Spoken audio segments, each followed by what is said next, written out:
우리에게 주신 하나님 말씀 신약 성경 로마서 7장입니다.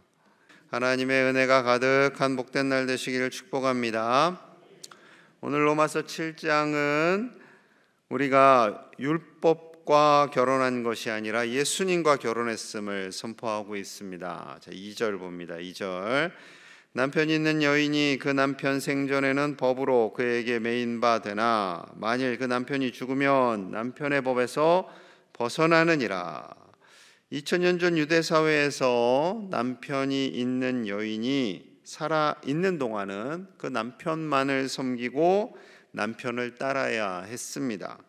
그런데 그 남편이 죽으면 남편의 법에서 벗어난다 이렇게 표현하고 있어요. 남편이 죽고 나서는 여성이 재혼을 하고 새로운 남편을 따르게 되는 거죠.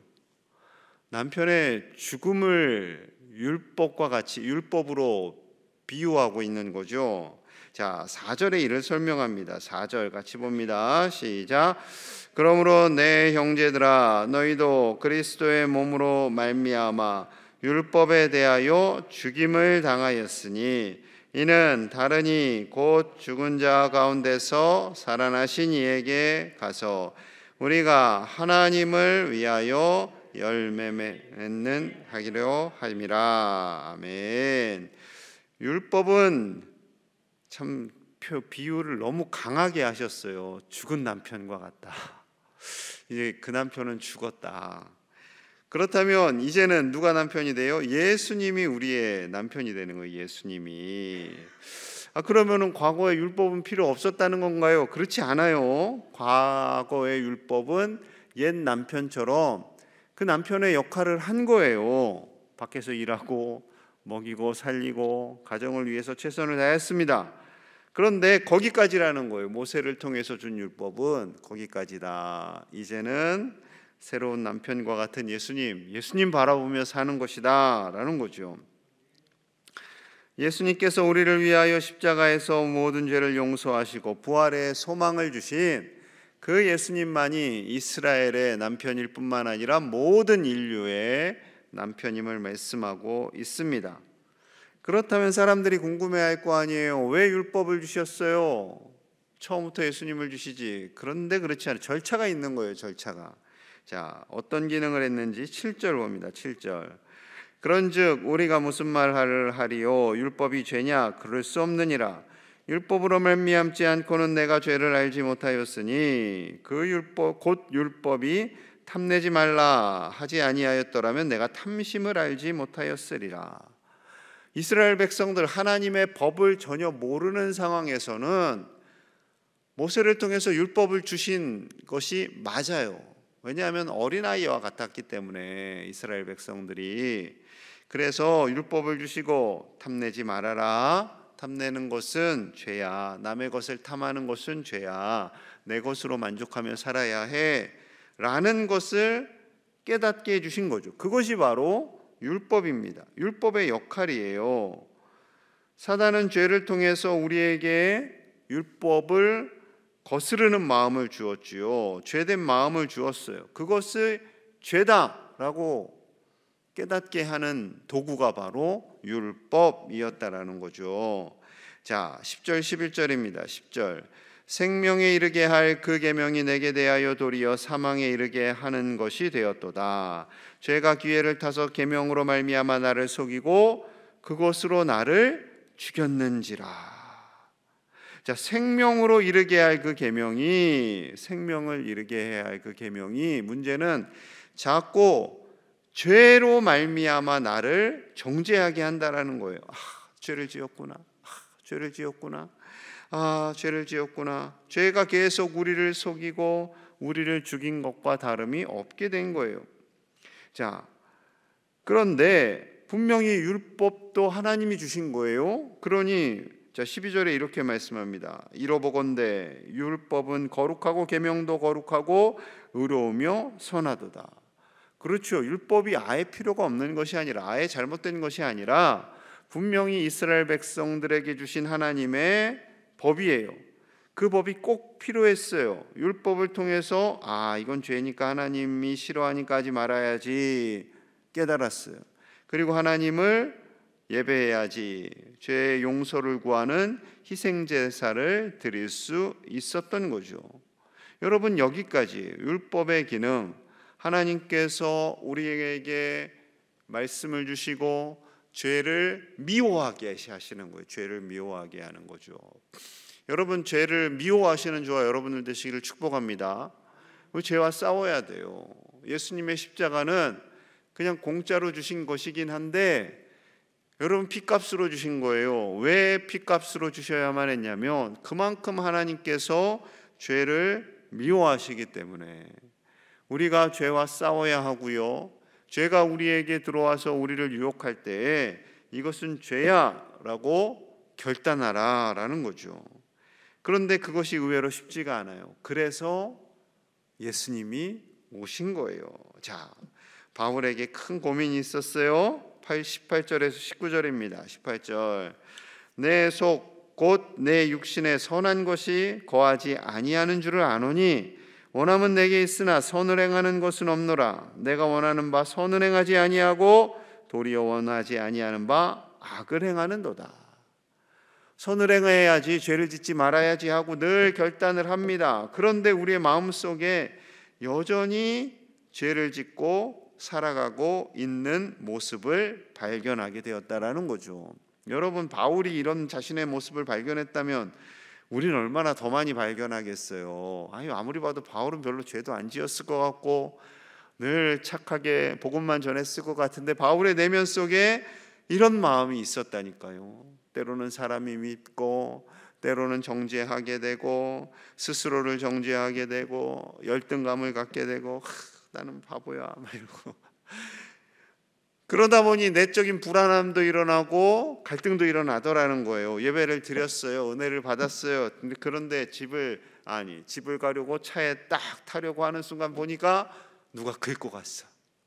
아니, 어떻게 크리스찬 예배 드리러 와가지고 긁고 전화를 해야지. 그럴 수가 있어. 속이 상했어요. 집에 갔어요. 집에 갔더니 아이들이 성적표를 줘요. 거의 끝자락이에요. 어떻게 너는 공부를 한 거야? 학원을 내가 그렇게 열심히 돈 대서 공부를 시켰는데 애들하고 싸워요. 그리고 또 갑자기 아내를 보니까 당신은 뭐 한 거야? 애들 공부 안 시키고. 주일날 이렇게 될 수 있다라는 거예요. 예배 잘 드리고. 여러분, 우리 안에 죄된 마음이 계속해서 우리를 속상하게 하고 싸우게 하고 그리고 갈등하게 하는 거죠. 그래서 20절 이렇게 표현합니다. 20절, 만일 내가 원하지 아니하는 것을 그것을 하면 죄를 짓는 것을 말하죠. 이를 행하는 자는 내가 아니요 내 속에 거하는 죄니라. 여러분, 이것은 핑계하는 게 아니라 사단이 심어놓은 죄된 마음, 이 죄된 마음이 죄성이라고 하죠. 우리 안에서 계속 죄를 짓게끔 유혹한다라는 거예요. 유혹해요. 우리 안에는 의인된 모습도 있고 하나님을 바라보고 예수님을 따르고자 하는 마음도 있는데 자꾸만 죄된 마음이 우리를 죄짓게 하고 우리의 마음을 죄로 이끌어가고 그러다 보니 우리의 말과 행동으로 계속 죄로 가더라는 거죠. 자, 이것에 대해서 안타까워하면서 바울은 이렇게 고백합니다. 24절 볼게요. 24절, 오라 나는 곤고한 사람이로다. 이 사망의 몸에서 누가 나를 건져내랴. 그 정결하고 깨끗한 삶을 살고자 했던 바울의 갈등이 드러나는 거죠. 그대로 나는 곤고합니다. 나는 비참합니다. 나는 정말로 안타까운 사람입니다. 이 사망의 몸, 죄를 지을 수밖에 없는, 그리고 죄로 인해 고민할 수밖에 없는 이 사망의 몸에서 누가 나를 건져낼 수 있겠습니까? 라고 고백하는 거죠. 여러분, 바울이 이런 고백을 하였더라면 여러분, 이런 고백을 우리 다 해야 돼요. 원래는 이렇게 죄에 대한 갈등이 있어야 돼요. 그럼 내가 무슨 죄인이냐? 내가 무슨 사망의 몸에서 누가 날 건지냐? 내가 얼마나 법대로 잘 살았는데, 내가 세상법 어긴 게 하나도 없는데 법원에서 나를 오라고 한 적이 없어요. 내가 얼마나 깨끗하게 살았으면 법원에서 나를 오라고 하지 않아요? 이렇게 살아가고 있다면 은혜를 깨닫기가 굉장히 어려운 거죠. 세상에 살아가는 많은 남성들, 여성들이 그래요. 그렇습니다. 죄와는 자신은 담쌓고 살아가는 줄 아는데, 여러분, 바울의 내면 속에 깨끗하게 살려고 하면 할수록 자신의 연약함, 자신의 죄된 마음, 그것을 발견하게 되는 거죠. 아무리 깨끗하게 살려고 해도 잘 되지 않는 자신의 모습, 이것이 죄 앞에서 정직하고 하나님 앞에서 정직한 바울의 모습이고 저와 여러분들의 모습이 되는 거죠. 이 죄의 굴레, 이 답답한 죄의 굴레에 갇혀서 살아가는 우리에게 해방을 주시고 자유를 주신 분이 계세요. 그래서 마지막 25절에 이렇게 고백합니다. 자, 같이 봅니다. 시작. 우리 주 예수 그리스도로 말미암아 하나님께 감사리로다. 그런즉 내 자신이 마음으로는 하나님의 법을, 육신으로는 죄의 법을 섬기노라. 아멘. 하나님의 법, 마음으로는 하나님의 법을 섬기고 육신으로는 죄의 법을 섬기는 이 연약한 인생의 굴레에 대해서 해결해 주실 수 있는 분이 누구라고요? 오직 예수 그리스도. 그래서 예수님으로 말미암아 하나님께 감사합니다. 예수님을 이 땅에 보내주신 하나님 감사합니다. 예수님을 이 땅에 보내주셔서 십자가에서 우리의 모든 죄를 용서해 주셔서 감사합니다. 우리가 살아갈 방법은 예수님의 은혜밖에 없군요. 예수님의 십자가의 은혜밖에 없군요 라고 깨달은 거죠. 우리가 아무리 깨끗하게 살려고 해도, 우리가 아무리 죄를 안 짓고 살려고 해도 죄 안에 있는 연약한 우리의 모습으로 인해서 아파했는데, 그 모든 허물을 덮어주시는 하나님의 은혜, 그 십자가의 은혜, 그 은혜로 살게 되었음에 감사하는 거죠. 여러분, 율법적으로는요 조금 더 착한 죄인이 될 뿐입니다. 조금 더 착한 죄인. 그러나 예수님으로 인해서는요 의인이 되는 거예요. 의인이. 우리의 죄와 허물이 다 덮어지고 용서함 받고 하나님의 아들로 살게 되는 줄로 믿습니다. 여러분, 이 은혜를 생각할 때 감사밖에 떠오르지 않는 거죠. 오직 감사, 그 은혜의 감사. 여러분이 그 은혜의 감사는 추수감사주일에만 기억하는 것이 아니라 매일매일 우리는 이 감사로 나아가는 거죠. 이 은혜로 나아가는 겁니다. 이 은혜가 아니면 우리는 살아갈 힘이 없고 하루도 더 살아갈 수 있는 우리의 방법이 없는 거죠. 여러분, 오직 예수님의 그 놀라운 은혜, 그 크신 은혜와 사랑에 오늘 하루도 감격하며 살아가시는 저와 여러분들 되시기를 간절히 소망합니다. 우리가 죄로부터 자유할 수 있는 것, 죄를 미워할 수 있는 능력은 오직 십자가의 능력밖에는 없습니다. 그 능력으로 나를 용서하시고, 다른 사람을 용서하시고, 신랑님도 용서하시고, 아내도 용서하시고, 일터에서 나를 힘들게 하는 사람도 용서하시는 우리 주님의 사람들이 다 되시기를 간절히 축복합니다. 우리 함께 마음을 모아서 기도하겠습니다. 우리를 살리신 그 십자가의 은혜, 예수님만 바라보게 하여 주시기를 같이 기도합니다. 죄와 허물을 용서하여 주신 하나님께 감사하고 그 은혜로 하루를 살아갈 수 있도록 기도하고요.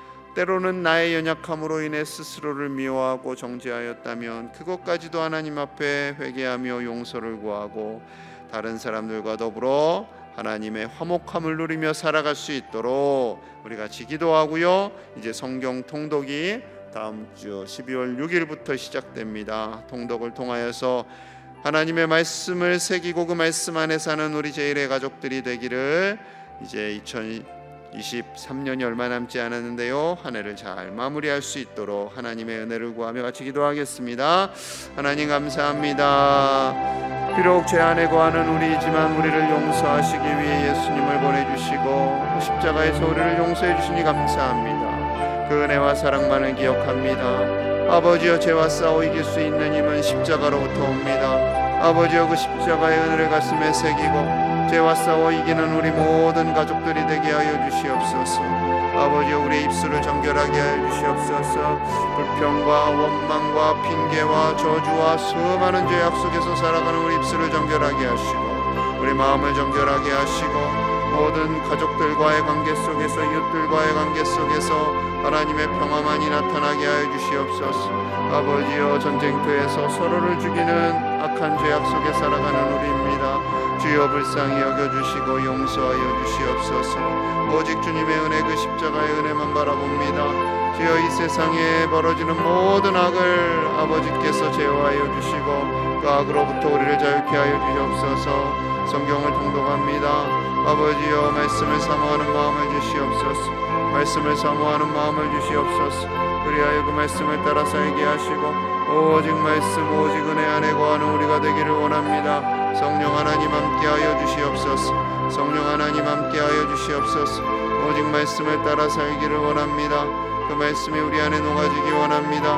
말씀을 사모하여 이 자리에 나오는 많은 백성들 있게 하시고 아버지여, 이제 12월 한 달이 남았습니다. 이 한 달 동안 올해 사역을 잘 마무리하며 하나님께로 나아가는 주님의 백성들이 되도록 아버지 축복하여 주시옵소서. 아버지 은혜를 주시옵소서. 하나님의 은혜로 사는 우리 모든 주의 백성들이 다 되도록 주여 축복하여 주시옵소서. 하나님 아버지, 은혜와 사랑을 감사합니다. 죄와 싸워 이길 방법은 오직 십자가의 은혜밖에 없음을 깨닫게 하시니 감사합니다. 죄를 미워하게 하시고 죄 안에 거하지 않도록 우리를 건져주신 그 십자가의 사랑, 예수 그리스도의 그 놀라운 은혜만을 가슴에 새기며 스스로를 정죄하지 아니하고 다른 사람을 판단하지 아니하고 원망과 불평과 저주가 사라지고 오직 하나님께서 주시는 평화만이 우리의 마음속에, 우리 이웃과의 관계 속에, 나라와 나라의 관계 속에 거하도록 축복하여 주시옵소서. 다음 주부터 통독이 시작됩니다. 하나님의 말씀을 묵상하기를 원합니다. 기도와 말씀 안에 거하며 하나님 주시는 지혜로 살아갈 수 있도록 아버지여, 말씀이 우리 안에서 살아 역사하도록 그 말씀을 사모하며 통독을 사모하는 우리가 되게 하여 주시옵소서. 연말의 모든 사역을 잘 정리할 수 있도록 인도하여 주시고 우리나라를 지배하고 있는 모든 음주의 문화, 쾌락의 문화로부터 우리를 지키시고 보호하여 주시옵소서. 이 한날도 하나님께 온전히 내어드리며 예수님 이름 받들어 간절히 축복하며 기도하옵나이다. 아멘.